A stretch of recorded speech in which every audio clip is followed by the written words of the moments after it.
সড়কে পানি, অলিগলি, গ্যারেজ, বাদনি কোথাও দোকান আর ঘরের মধ্যেও হাঁটু পানি। ড্রেনের দুর্গন্ধময় পানি ছড়িয়ে পড়েছে চারদিকে। বৃষ্টি থামার ২৪ ঘন্টা পার হলেও রাজধানীর বিভিন্ন এলাকার মানুষের ভোগান্তির শেষ নেই। তাওহিদ সৌরভের রিপোর্ট। এটি দেশের প্রত্যন্ত কোনো এলাকা নয়, খোদ রাজধানীর গুরুত্বপূর্ণ এলাকা তেজকুনিপাড়া। ঢাকা উত্তর সিটি কর্পোরেশন ডিএনসিসির অঞ্চল ৫-এ এর অবস্থান। শনিবার সকালেও থই থই পানি। শুক্রবার ৫-৬ ঘন্টার বৃষ্টিতে পানিতে ডুবে যায় রাজধানী ঢাকার প্রায় সব সড়ক। মানুষের দুর্ভোগ পৌঁছায় চরমে।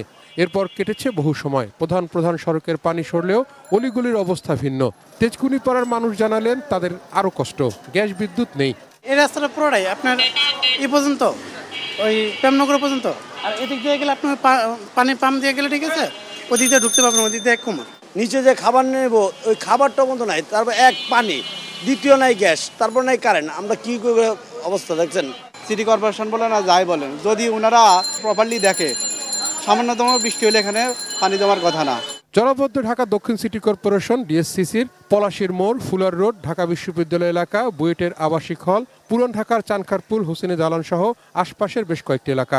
পানিটা যে যাবে, পানিটা কোথায় যাবে? এখন দেখা গেল কোথাও উঁচু, কোথাও নিচা, কিন্তু যে এলাকাগুলো নিচা সেই এলাকাগুলোর মধ্যেই পানির এটা বেশি হয়। আমরা যারা সাধারণ মানুষ, তারা যেখানে সেখানে পলিথিন যেটাই পাই না কেন আমরা ফালাই দিচ্ছি। আর প্লাস্টিক তো পানি নিষ্কাশনের জন্য বড় একটা বাধা হিসেবে কাজ করে।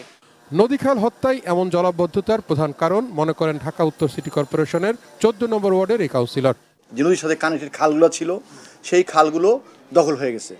যেইটুকু আছে এইটুকু খুবই পানি নামার তুলনায় খুবই কম, সরু হয়ে গেছে, যার ফলে যেই পরিমাণ পানি হয় ওইটা নেমে তো একটা টাইম লাগবে, মিনিমাম ৪-৫ ঘন্টা পানি টাইম লেগে যায়। যেই খালগুলো আছে এই খালগুলো বিভিন্ন আবর্জনা বিভিন্ন সময় পড়ে মানুষ, আমরা দেখেছেন ৭ দিনের মধ্যে খাল ভরে ফেলে।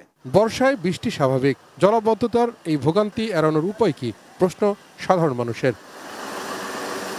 তাহিদ সৌরভ, এটিএন নিউজ, ঢাকা।